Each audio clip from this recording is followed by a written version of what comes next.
Hi, this is Wendi Jensen, and welcome to the Middle Wave. I wanted to talk to you today about identity. It's a big thing when it has to do with a faith crisis or faith transition. When we are born and we are, our family or our parents are submerged into a pretty heavy tribe, like religion, and they're very involved in religion. Um, our identity is basically more entrenched in the tribe than it is in our personal identity. And it could even be more immersed in our family than it is in our personal identity. So let me explain that a little bit more. We know who we are more based on what the tribe tells us than what our self is informing us. For example, how this pertains to religion, I can just use my own experience as the best example. My religion informed me about what it meant to be a child of God. My religion informed me what my role as a woman was going to be, what my role as, what was appropriate to wear, what was appropriate to eat. My religion informed me about who God was and how God felt about me. My religion informed me about what was right, what was wrong, what was good, what was true, what was evil, and what God expected of me. All of that is shaping my identity in the world and my identity as a person. My value in the world and what I could contribute was based on what my religion was telling me, what my tribe was telling me. What I wore had a lot to do with whether or not I was following along with the tribal codes and whether I was being obedient. I would receive rewards, and that would create value within me. And so a lot of times I would betray my own desires and my own needs, and what I liked and what I loved needed to be set aside. And in my own religion, and I know it's not the only religion like that out there, we're taught to put God above self. So this is what God wants for you, and you need to set aside what you want in order to please God. Well, the religion is the one that tells you what God wants. We don't really know what God wants, but just this is what the religion tells you God wants. And what God wants has been defined to you by the books, the ancient books, the prophets, and they're all written by men. And so all this is shaping your identity, and you're being rewarded by your obedience and how you can follow along with the tribe. And you're receiving ranks and positions and callings and according to your obedience. And so it keeps defining your identity. And even to point what you eat, and again what you wear and how you act, and your language and how you speak. And if you can speak in a way that is pleasing to the tribe, then you keep increasing your position within the tribe and your value within the tribe. And this is all forming your identity. So what happens is when you have a faith crisis and you have enough cognitive dissonance to where you can no longer betray your conscience, that there's some doctrine or some event or something that happens that doesn't feel right or true to you, whether it's you go to college and you're starting to learn about evolution, you're like, well, that sounds like there's some more truth there than what my religion was telling me. Or you have an event where you've been offended and you start to investigate things and think maybe it's not all true. Or you look into polygamy and you're like, this doesn't feel right. And maybe that leads you into another path, or whatever it was for you. The entry gate is so various. The entry gate into, or maybe I should say the exit gate, or whatever it causes you to question your faith, it is so diverse. I've had so many people, you ask them what caused you to start doubting that your religion was the one and only true way to God. It's so diverse. Everybody has a different explanation for that as to what tripped them off into not believing that it's the only way to God. But what happens there is if your identity is so submerged into that religion, it's a crisis, but it creates trauma. And what happens with trauma is that the trauma interrupts the conditioned way that we've been taught to process life.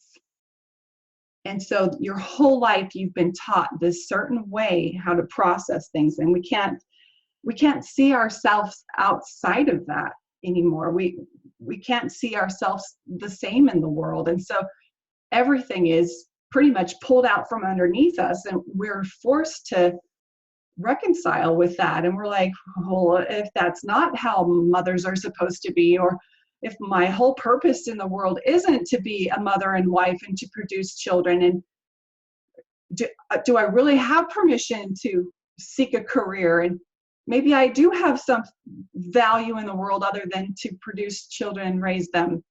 And, you start to think outside that box, and it creates trauma.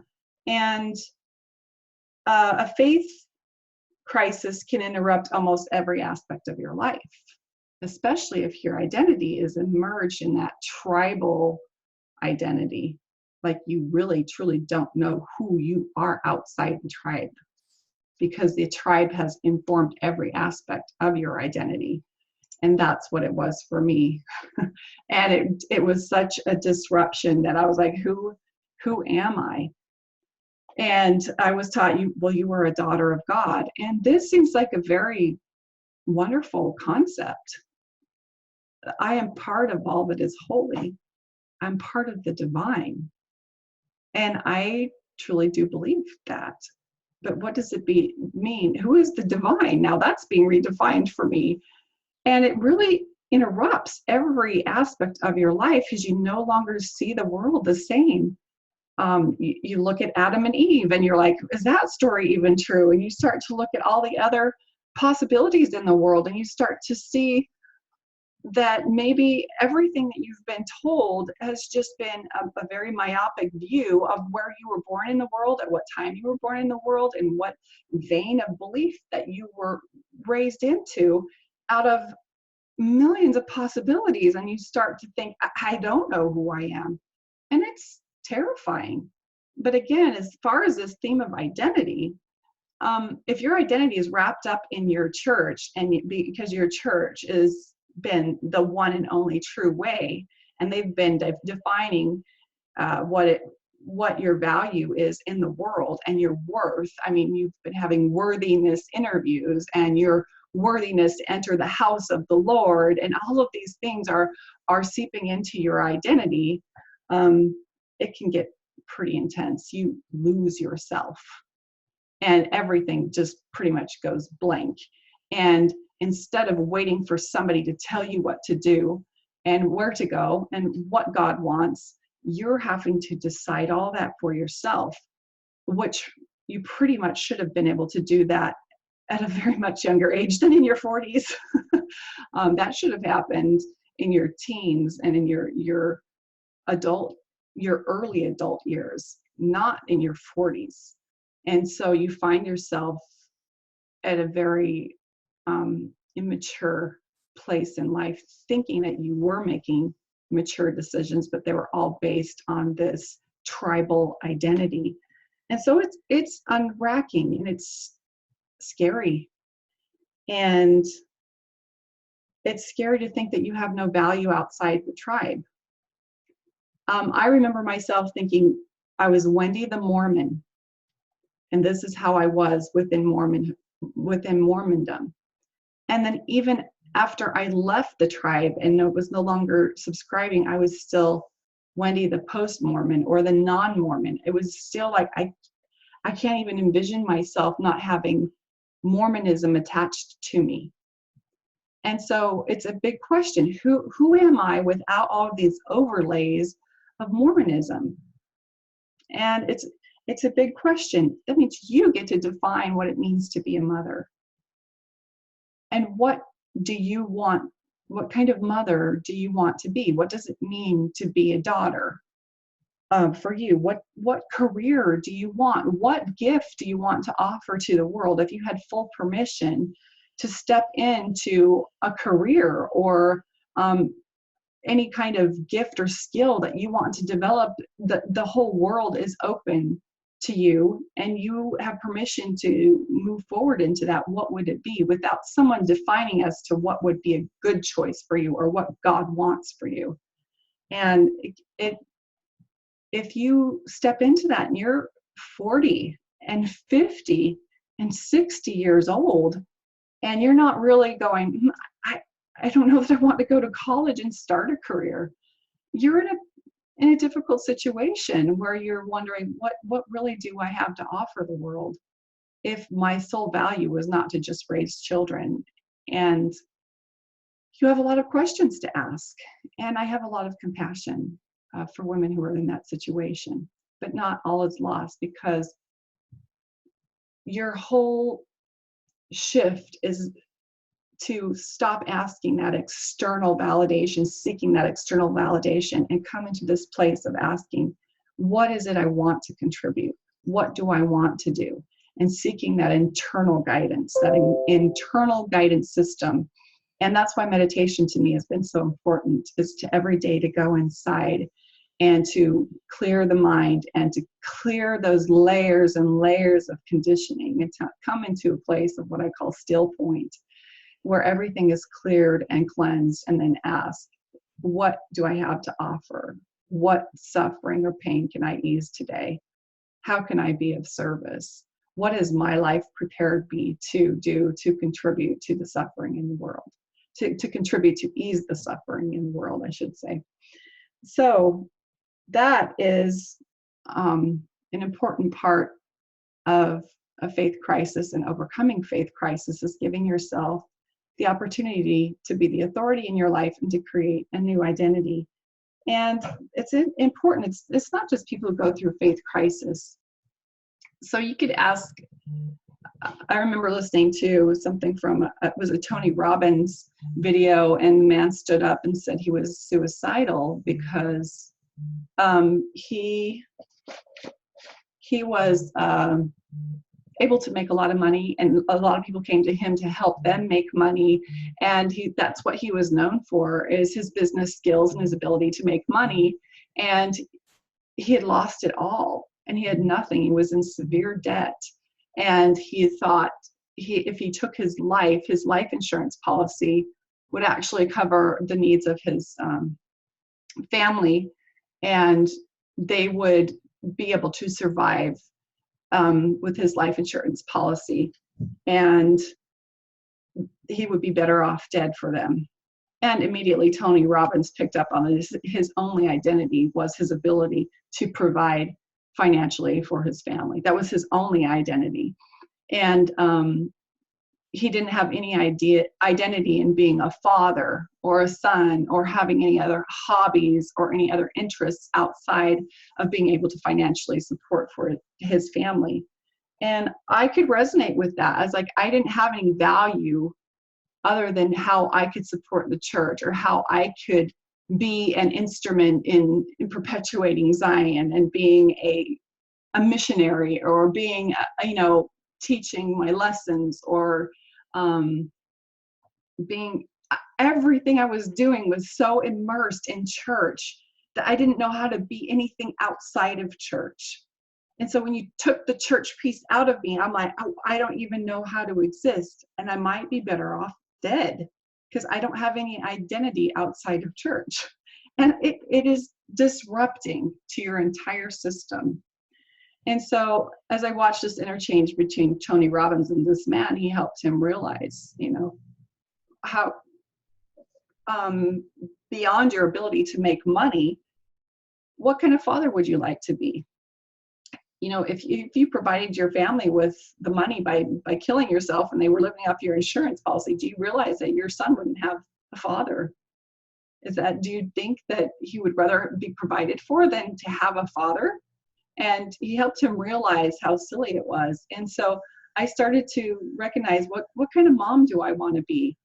not the mom that the church needs me to be. What kind of mom do I want to be? What do I want my children to remember about me? And it had a lot of the values that I was taught in church, but those values were now going to be taught because of who I am, not because of who the church wanted me to be. And what kind of businesswoman do I want to be? What kind of friend do I want to be? What kind of neighbor do I want to be? How do I want to be in the world? How do I want to present myself? How do I want to dress? How do I want to appear in the world? And I realized how liberating that was, that I actually got to tap into.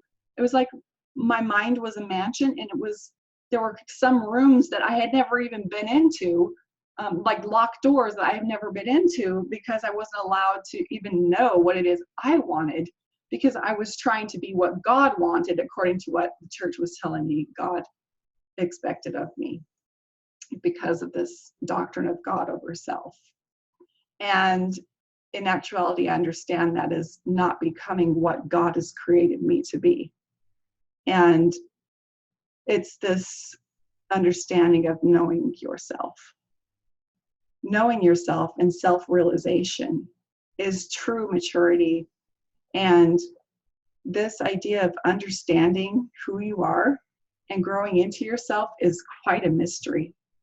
And I'm going to leave a link to a book that I think is very important. I haven't read all of it. I'm very fascinated with it, and I'm excited for what it is. But the next audio, or the next podcast I'm going to do, I'm going to be interviewing a friend of mine. Her name is Heather Cron, Rapp, and she's had a very diverse life.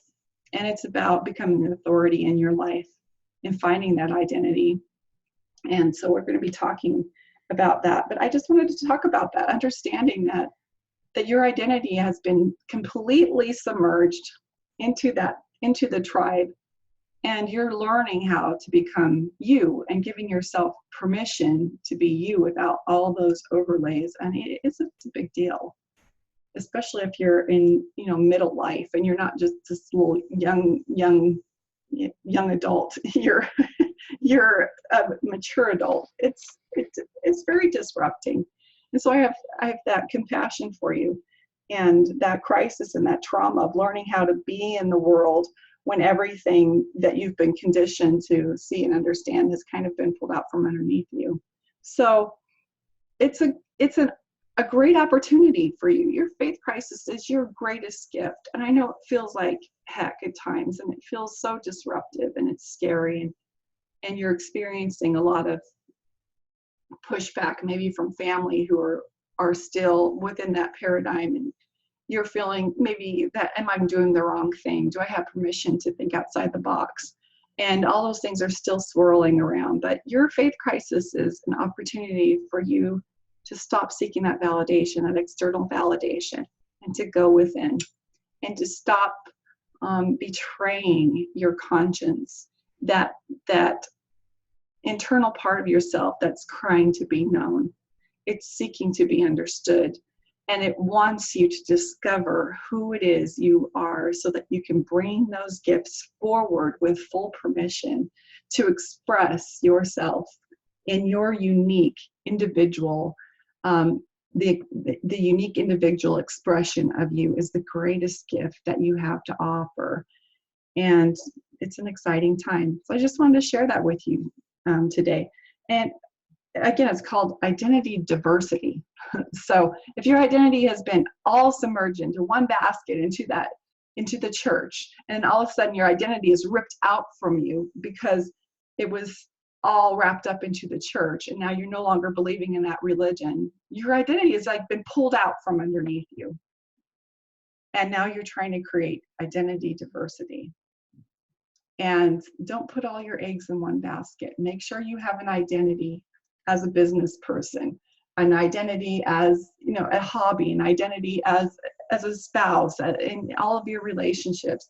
Have your identity just in all different things. That way, if one of them are taken away, you're not going to be undone.